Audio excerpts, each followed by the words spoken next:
Señor Ricardo Valdés, ¿cómo está? Bien, bien, gracias. Gracias por la paciencia de escuchar esta información, pero es muy importante conocerla porque, uno, hay que saber un poco, hay que conocer un poco el perfil del ministro del sector de Energía y Minas y lo que pretende el gobierno, ¿no? Además tiene una papa caliente, ¿ah?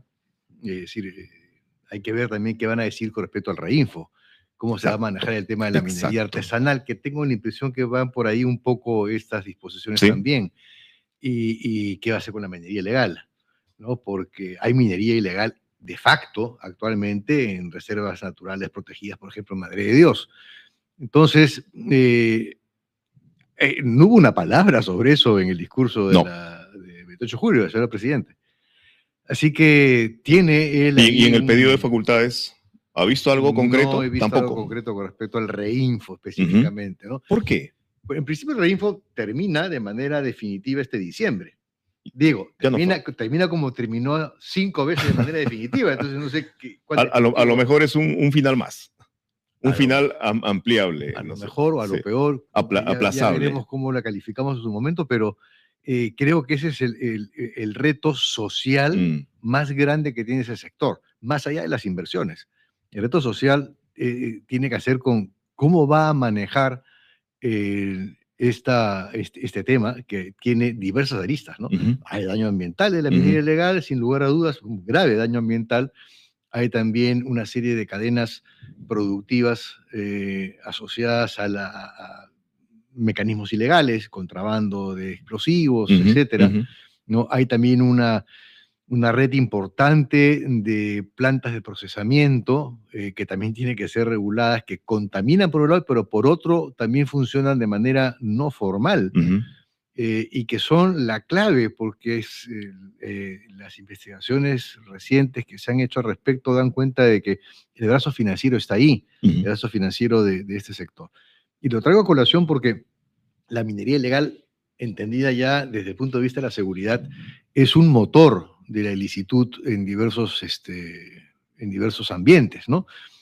Para que una minería ilegal se asiente y trabaje en zonas como Madre de Dios, ha habido tráfico de terrenos, ha habido amenaza a dirigentes de poblaciones nativas que tenían sus tierras ahí, ha habido tala ilegal para poder permitir que ingrese la maquinaria, hay contrabando de mercurio, hay trabajo forzoso de población masculina joven, hay trata de explotación sexual femenina asociada a esos lugares. Entonces es un conjunto de una serie de males que acompañan a la minería ilegal, ¿no? Pero es que justamente este silencio o esta omisión podría hacernos sospechar de que otra vez vamos a estar ante un nuevo gobierno y un nuevo Congreso, esta vez bicameral, que se haga de la vista gorda con el Reinfo. Bueno, ojalá que no ocurra, pero ¿qué impresión está dejando?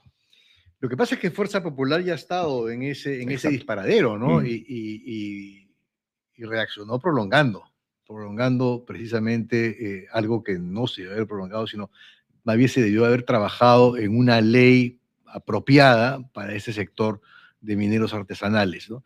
Es verdad que hay una línea delgada entre la informalidad y la ilegalidad, pero sin duda también está claro que se ha definido qué cosa es ilegal, que eso es por ahí, hay que empezar por ese lado. Entonces, hay grandes sectores, porque si vamos al tema de la inseguridad y aquello que hemos escuchado sobre el rol de las Fuerzas Armadas en el manejo de la seguridad, yo le encuentro un ángulo a la participación de las Fuerzas Armadas, no como ha sido propuesto, en donde dejó entrever que se van a continuar con los estados de emergencia, pero con el giro de darle a las Fuerzas Armadas el control del orden interno con el apoyo de la policía. Realmente es al revés. Exacto, es en apoyo, o debería ser en apoyo. Claro. En apoyo de la policía, no con el apoyo de la policía. Y en este caso... Ese es un buen punto. Sí, o sea, ha cambiado un poco ha cambiado el tráfico, la dirección del tránsito, digamos, ¿no? Sí. Y eso, con un ministro del Interior que proviene del Ejército, vamos, o sea, también genera dudas. Pero sí hay un rol para las Fuerzas Armadas. A la que le corresponde, por ejemplo, patrullar el mar, los ríos, los lagos, es a la Marina. Y hay 1.500 kilómetros de frontera en el río Putumayo que están siendo duramente golpeados por los remanentes de las Fuerzas Armadas, digamos, rebeldes de Colombia. Ese, ¿no?, es un tema que acá venimos insistiendo ya desde hace algunos años, y es justamente un tema por el que le queremos consultar.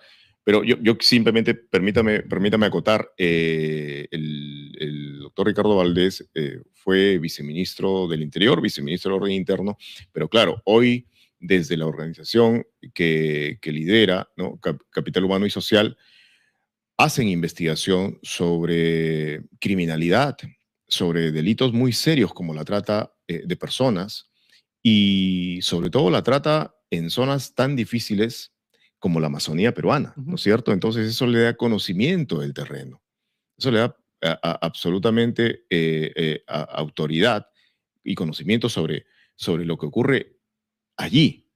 Pero este es un terreno dificilísimo, porque ¿qué va a pasar, por ejemplo, doctor Valdés, cuando el nuevo gobierno colombiano, ¿no?, del presidente del Espriella, y bueno, y el gobierno ecuatoriano, que ya lo empezó a hacer, empiecen a arrinconar a sus respectivas organizaciones criminales?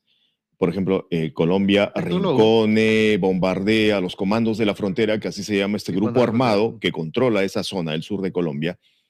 ¿Qué va a pasar cuando tengan que refugiarse, crucen el río para refugiarse en territorio peruano? Ya pasa. Ya pasan. Ya pasa. Pero ahora ya lo van a hacer. Los de Ecuador. Exacto. Los comandos de la cruzan a cada momento, pero en paz, digamos. Pero ahora se van a ver obligados por las circunstancias. El río, sí. Controlan el río, establecen inclusive los horarios de navegación. Así es. Entonces hemos perdido ahí total autoridad. Total.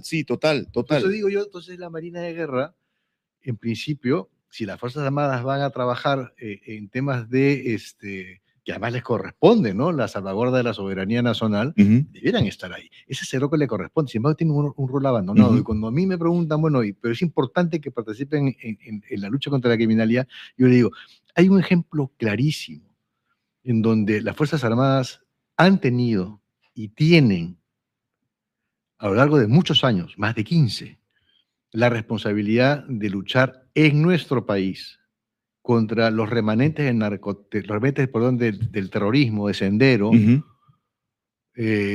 y contra la principal producción de cocaína, que es aproximadamente el 50% que se produce en el EBRAEM. Y las Fuerzas Armadas son la autoridad político-militar del EBRAEM hace años. ¿Y por qué no han acabado con ese casi 50% de producción de cocaína? ¿Y por qué no han acabado con los remanentes negros? Están dejando que se mueran solos. Entonces, la pregunta es, acá hay un ejemplo claro de cuál es el nivel de éxito que han tenido las Fuerzas Armadas en un espacio puntual controlado por ellos. Muy acotado. Y muy acotado. Así es. Y el fracaso es rotundo, a diferencia de la Policía Nacional, cuando estuvo en otro espacio, que fue Ucayali, claro, que sí lo pacificaron. Claro, porque al lado de la frontera amazónica, de la gran frontera amazónica, y no solamente me refiero a la frontera del norte, sino a la frontera este con Brasil, esa ahí está el comando Bremelo. Exacto. Hemos hecho investigaciones también ahí de campo, en la zona de la provincia de Mariscal Castilla. Vamos a poder, como país, porque allí no hay puesto policial. No hay. Hay narcogobernanza. Exactamente. Hay narcopresencia, narcogobernanza, lo cual quiere decir que el narcotráfico impone sus normas. Sí. Y los pobladores conviven con esas normas, porque no les queda alternativa. Es su única actividad productiva. Así es, y es su única actividad productiva. Sí. ¿Va a poder cualquier gobierno de mantenerse así la situación?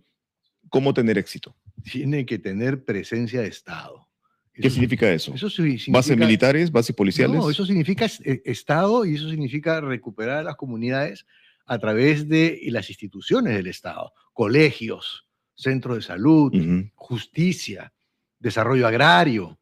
¿no? O sea, eso no se hace en 5 años. No, pero tienes que empezar en algún momento, porque ahí el abandono está haciendo que justamente esas fronteras con Brasil y con Colombia, y algunas con Ecuador a la altura del Cordillera del Cóndor, están abandonadas y hay con muy poca presencia. Entonces yo me pregunto, ¿por qué las Fuerzas Armadas no están ahí?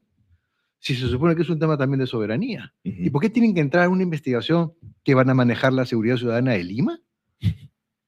Entonces, cuando además han demostrado que no han sido precisamente eficientes en la derrota de los remanentes de Sendero Luminoso en el Perú. ¿Cuántas bases de la Marina hay a lo largo del Putumayo? ¿Cuántos puestos de la Marina? Lo único que puedo decir es que el patrullaje de la Marina es prácticamente inexistente. Prácticamente inexistente. Entonces tenemos en el Estrecho, tenemos en Soplín Vargas, un poquito más arriba, y además la navegación es muy dura, porque tenemos que irnos hasta la desembocadura del río Putumayo en el Amazonas, que ya eso no es territorio peruano, para ir digamos, contracorriente hacia las partes de nuestro territorio, ¿no? Entonces, yo no sé cuántas bases exactamente de la Marina, pero están en las zonas más importantes como Soplín Vargas y el Estrecho, ¿no? Claro. ¿Y va a ser suficiente o va a ser efectivo que el Perú también se adhiera, digamos, a esta iniciativa de colaboración llamado Escudo de las Américas y que los tres países combatan a los mismos enemigos? ¿Eso va a surtir efecto? Eso estaría por verse. Sin lugar a dudas, hay ya en estos momentos una coincidencia ideológica, sí. No solamente, diría yo, entre Colombia, Ecuador y Perú, sino también hay que sumar a Chile y a Bolivia, ¿no? Hasta cierto punto están todos ellos también integrando y todo va a depender de cómo se manifieste esta colaboración, ¿no? Y cuánto de esa colaboración supone el respetar las normas peruanas en términos del debido proceso y en términos de llevar a la justicia ordinaria a quien en principio es imputado como haber cometido un delito. Claro. En lo personal, yo no me parece correcto, por ejemplo, lanzarle cohetes a embarcaciones que se encuentran en aguas internacionales bajo el supuesto de que son narcotraficantes. Existe la capacidad de fuego por parte de las Fuerzas Armadas de cualquier país de América para interceptar estas embarcaciones que suelen ser pequeñas, ¿no? Y para detenerlos. Ahora, pregunta, si, por ejemplo, los comandos de la frontera de Colombia, los Lobos de Ecuador y los grupos peruanos el Comando Bermelo, que sean, exacto, el Comando Bermelo aquí, la provincia de Castilla. Exacto, si son organizaciones terroristas para Estados Unidos, entonces, y van navegando en cualquier río y se sospecha de que una embarcación transporta oro ilegal o droga, ¿no es cierto?, estos grupos, ¿esa lancha va a ser bombardeada?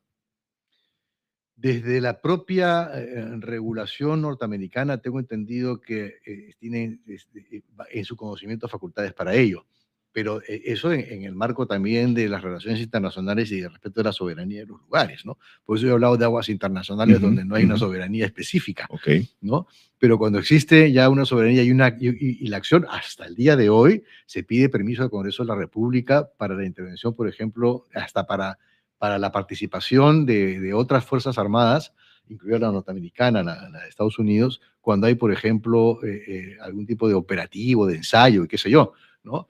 Y hay que también reconocer el apoyo que ha tenido nuestra Policía Nacional y las Fuerzas Armadas en su momento de organizaciones como la DEA, ¿no? Claro. Americana. Claro. ¿No? Porque, claro, aquí hay una suerte de responsabilidad compartida entre el país productor y el país consumidor, y en esa lógica de responsabilidad compartida creo yo que tiene que darse las facilidades de relacionamiento.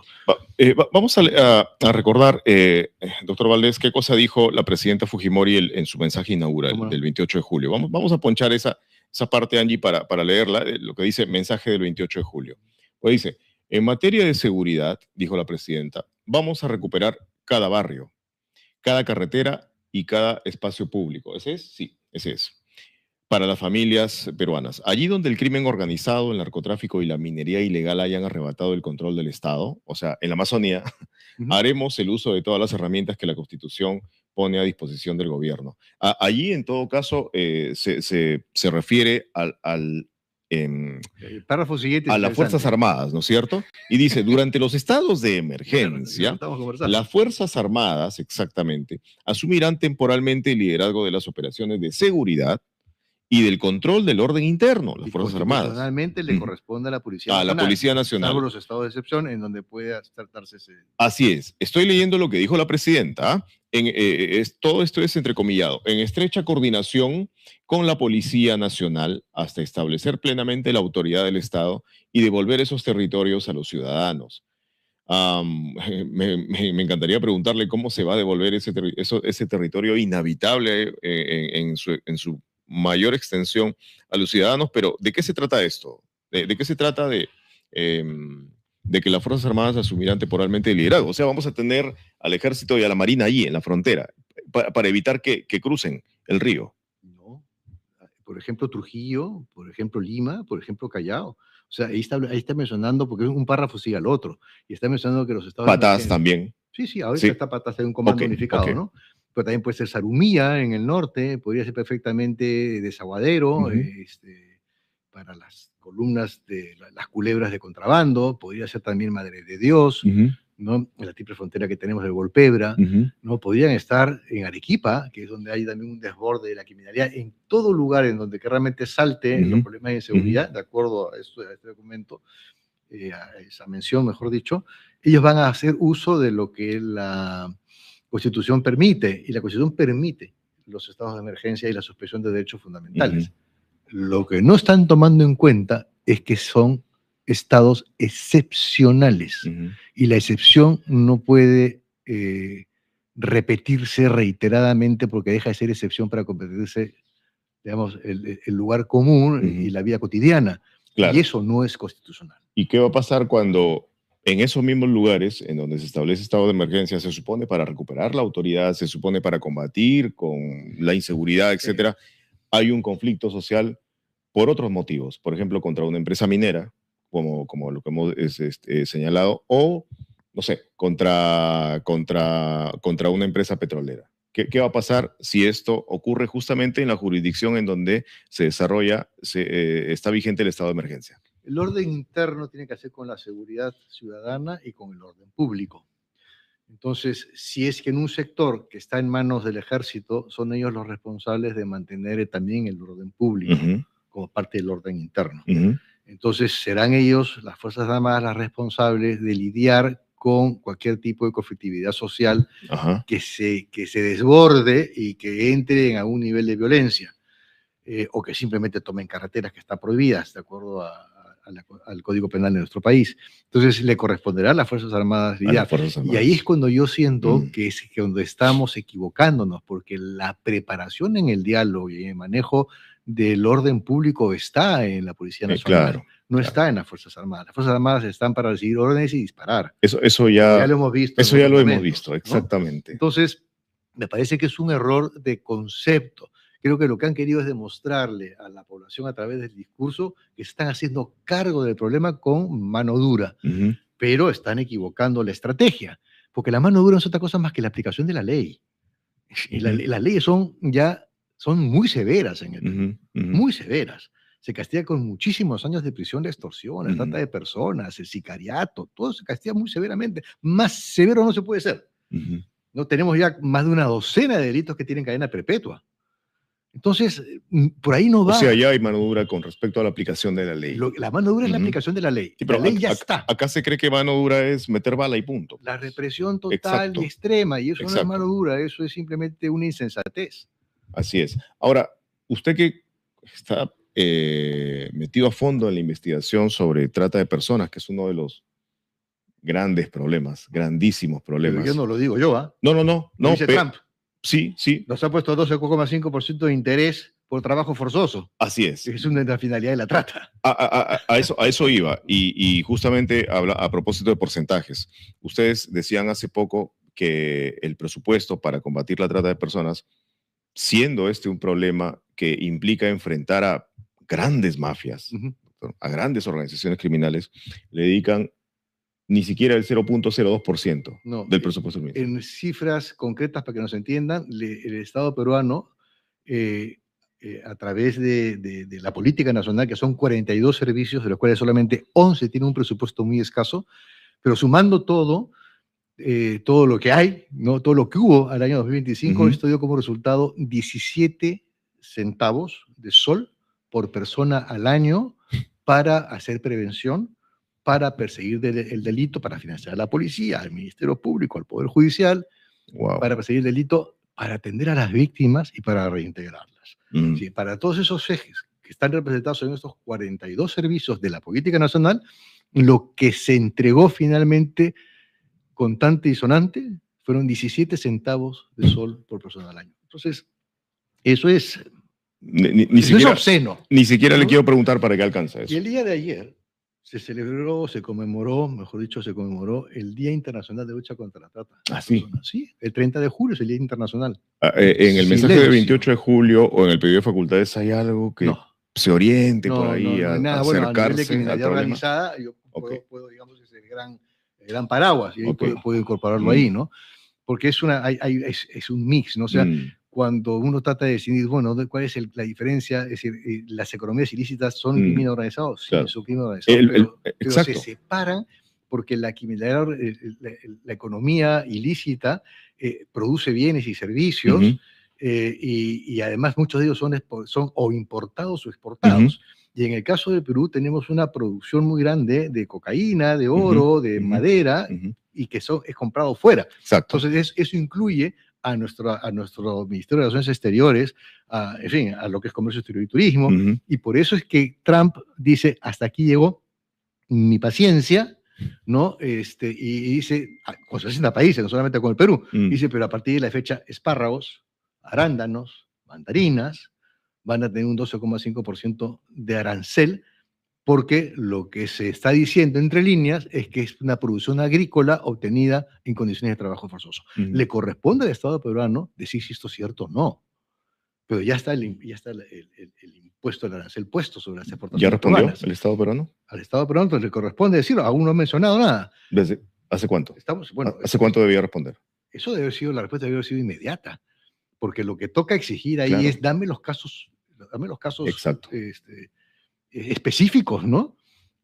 O si no, decirle, bueno, yo tengo más bien una evidencia diferente. Es bien rochoso que todavía no responda. Bueno, lo que pasa es que la respuesta tiene que provenir también del propio sector privado, del propio sector privado agroexportador. Claro. ¿No? Claro. Entonces, va a tomar su tiempo, sea como fuere. Escucharon. Es complicado. Escucharon. Bueno, y además quiero añadir con esto para concluir que porque hay trata de personas, porque hay minería ilegal, porque hay narcotráfico, porque hay grupos armados que abusan de su poder, el poder que les da las armas y el poder que les da el dinero. Porque hay mucho dinero, mucho efectivo. Y eso genera, también promueve y habilita y financia la extorsión. Y se financia además otros negocios. Y se convierte la trata de personas en un negocio más de esta cadena de actividades ilegales. Sí, pero para ir terminando con esta parte es importante, ya regresando un poco a lo que es el Ministerio del Interior. Yo lo que siento y no veo en el discurso tampoco es una comprensión de carácter sistémico del problema de la criminalidad. El ministro del Interior, en primer lugar, no es solamente una actividad represiva, digamos, de persecución de la criminalidad. Lo que pasa es que hay un diálogo, que tiene un diálogo muy sostenido con las autoridades regionales, provinciales y distritales, porque cada uno de ellos tienen planes de seguridad ciudadana, ellos manejan políticamente su territorio. Entonces tienes que conversar con ellos, tienes que evaluar cuáles son los principales problemas y mientras tanto el ministerio tiene que decirle, en tu distrito tengo este porcentaje de homicidios, de sicariato. Ese es el trabajo y el diálogo político para establecer digamos, las líneas estratégicas de colaboración. Y a su vez, que se den cuenta que hay un Plan Nacional de Seguridad Ciudadana y por lo que hemos conversado vemos cómo está Cancillería, cómo está Agricultura involucrada, cómo está trabajo involucrado, trabajo forzoso, cómo está involucrado salud. Es decir, eso es multidimensional y el diálogo tiene que ser muy fluido y el Plan Nacional de Seguridad Ciudadana, al igual que la política contra la trata de personas, tampoco tiene financiamiento. Y pese a que eso significa el diálogo con los otros sectores del Estado, ¿no? Una última pregunta rápidamente. ¿Qué porcentaje del presupuesto general debería tener el sector interior? A ver, el sector interior tiene en estos momentos aproximadamente, digamos, en cifras redondas, unos 12.000 millones de soles, ¿no es cierto? Pero lo que se va es en gasto corriente, básicamente el 85% se va en gasto corriente. Queda muy poco para inversión. Entonces, esa es una de las cosas que pienso yo que hay que transformar. O sea, si yo pienso en ¿En qué transformaría en estos momentos Interior? Hay varias cosas. Hay que repensar la estructura de Interior y sobre todo la estructura de la policía, porque seguimos nosotros manejando la seguridad por estancos, por departamentos así separados. Entonces, lavado de activos, terrorismo, narcotráfico, criminalidad, extorsión, secuestro, cada son departamentos. Cuando la delincuencia actúa sistémicamente. Ahora ya es transversal. Sistémicamente. ¿No? Un departamento contra la corrupción. La corrupción es el agilizador de todo esto. El lavado de activos es lo mismo. Se alimenta Entonces, hay que cambiar la estructura o la estrategia con grupos de trabajo muy.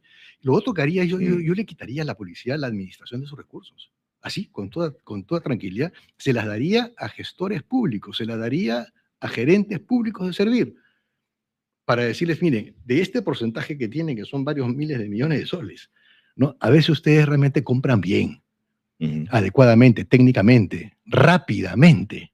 No se necesita digamos, de declaraciones de urgencia, de que es gestión. Entonces, saca eso. Y esa policía regresa a la parte operativa, pues.